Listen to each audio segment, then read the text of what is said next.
Dicen que quien camina en la luz no tropieza y cae, pero debemos estar despiertos y conscientes para aprender a tomar opciones y saber elegir correctamente.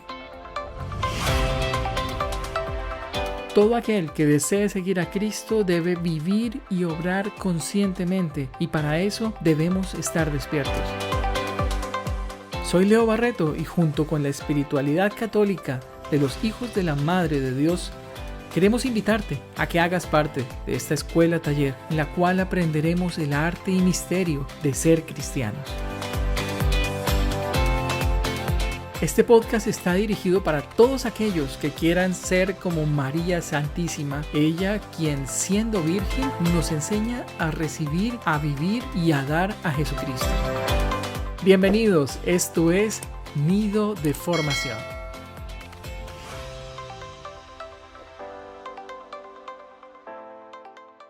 La historia de los afectos de las personas se conservan en el corazón de Dios y se inicia en la familia.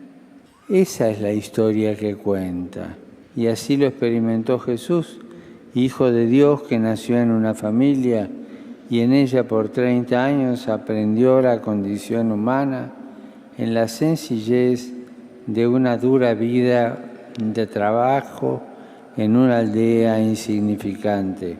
Cuando inició su vida pública, quiso formar a su alrededor una comunidad, una asamblea, una convocación de personas.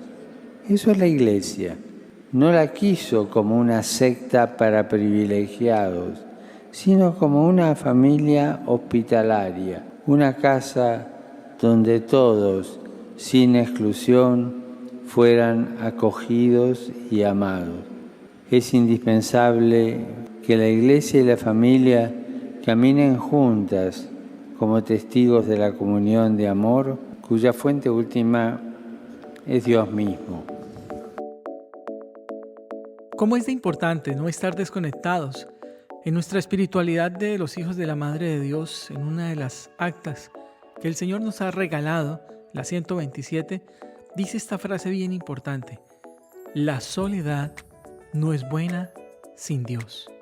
Y es que es más fácil, muchísimo más fácil para el demonio poder atacar a una persona que se encuentra sola, como los tiburones que atacan a los bañistas cuando están nadando solos, a diferencia cuando están en comunidad, en compañía.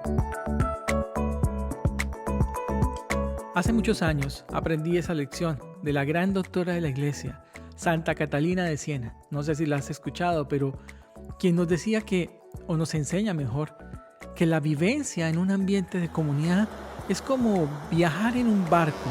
Es más fácil, es más seguro, muchísimo más seguro. Diferente a vivir en soledad y sin comunidad, que es como prácticamente nadar solo.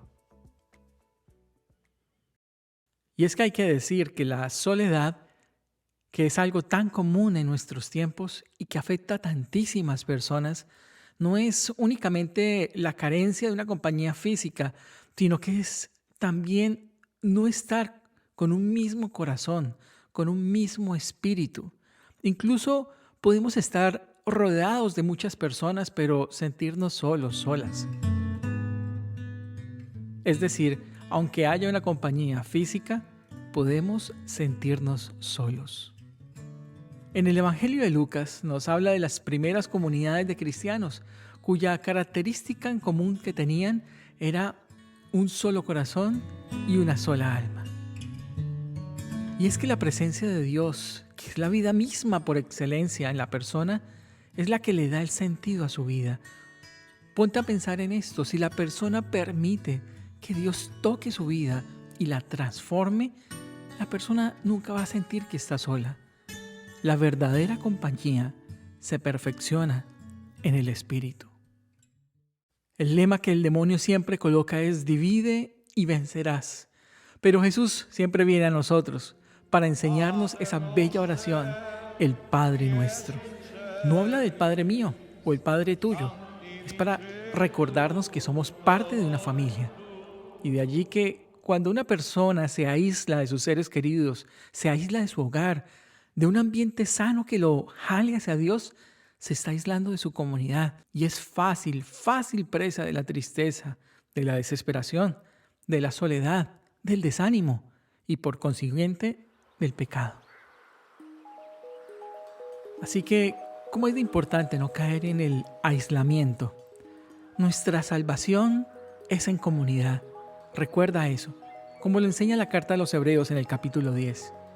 Quien se separa de un ambiente de comunidad es fácil presa del demonio, recuérdalo, que llega con falsas alegrías, con falsas distracciones.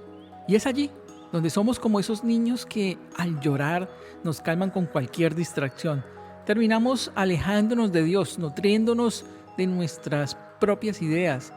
Y lo más triste de esta historia es que no todos los nutrientes que buscamos para refugiarnos son de Dios. Eso lo puedes ver en la carta a los Efesios en el capítulo 4. Qué importante es entonces reunirse para crecer y persistir.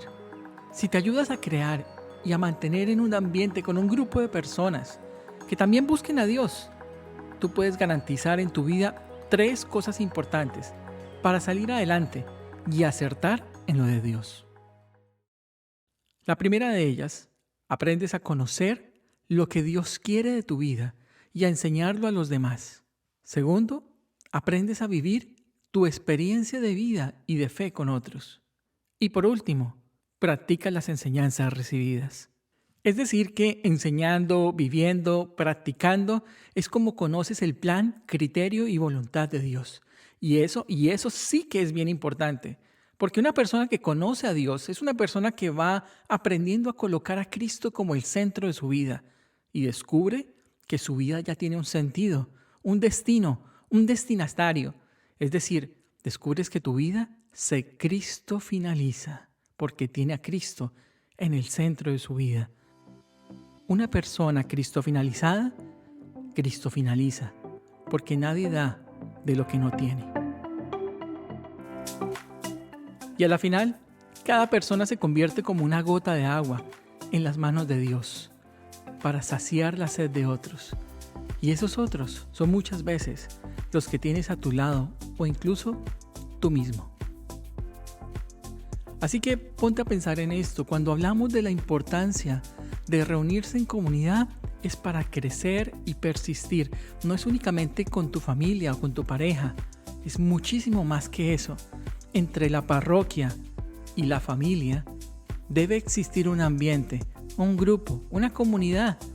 Llámese cursillo, Emaús, células trinitarias, pequeños grupos, 2, 3 personas, tantos grupos que existen en la Iglesia Católica y que te ayudan a concretar tu fe, a descubrir la acción de Dios en tu vida.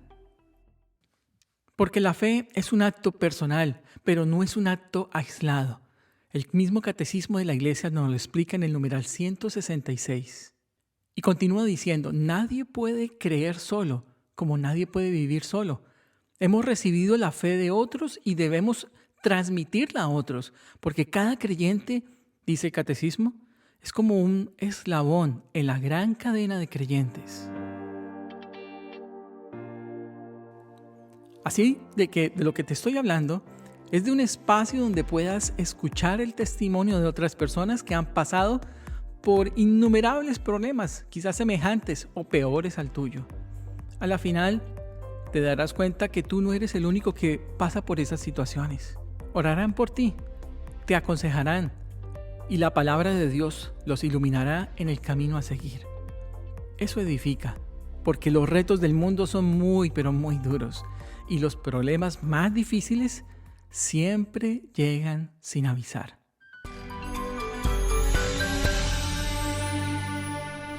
Quiero dejarte para que reflexiones 3 conclusiones que te van a sintetizar porque es importante reunirse para crecer y persistir. El primer punto es la formación. Mira, en internet hay muchísima información, pero hay que tener cuidado por dónde se navega. Por eso es importante tener un espacio donde compartir con otros la palabra de Dios, los documentos eclesiales, los mensajes mismos que pueden dar nuestros obispos. Y para eso es importante reunirnos para crecer y persistir. El segundo aspecto es la corrección fraterna. Eso ya de por sí es evangélico. Nadie va a corregir a un desconocido, lo sabemos.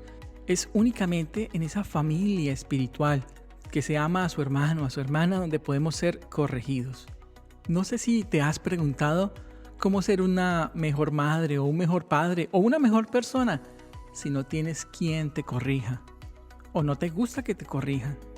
En la familia muchas veces los hijos se dan cuenta de que sus padres nadie los corrige por la gran cantidad de mentiras que manejan todo el tiempo.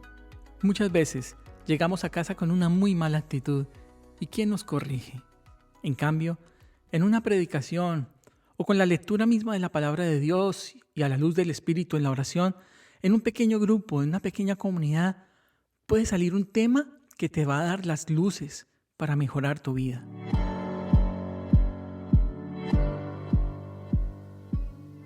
Y por último, el servicio.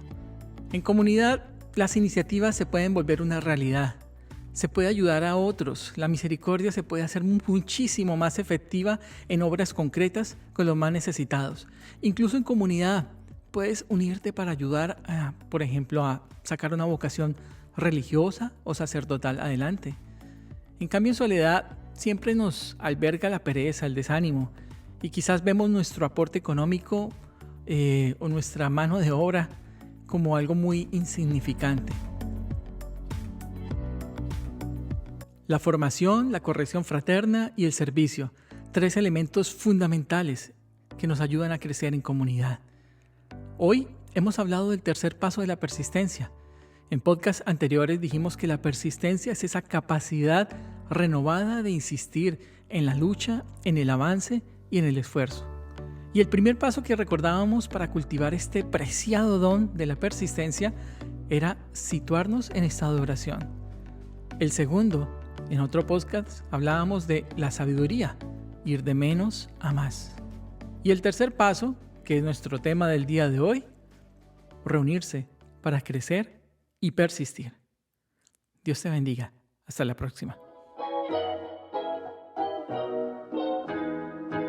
Gracias por escuchar este episodio. Esto es Nido de Formación y puedes encontrar todos los episodios que iremos subiendo poco a poco en Spotify, Apple Podcasts o en tu plataforma preferida, o también nos puedes ver allí en YouTube como Nido de Formación. Si te gustó este episodio que acabaste de escuchar, compártelo. Así lograremos que más almas se levanten y sigan hacia adelante, sigan hacia Dios tras cada nueva caída, porque el camino a la santidad es un rosario de fracasos corregidos. Y recuerda, nadie que se encuentre con Dios sale de ese encuentro sin ser transformado o alterado en sí y en sus circunstancias, como le ocurre a la tierra después de un terremoto, porque cuando llegan los imposibles para los hombres, allí comienzan los posibles para Dios. Hasta la próxima. Dios te bendiga.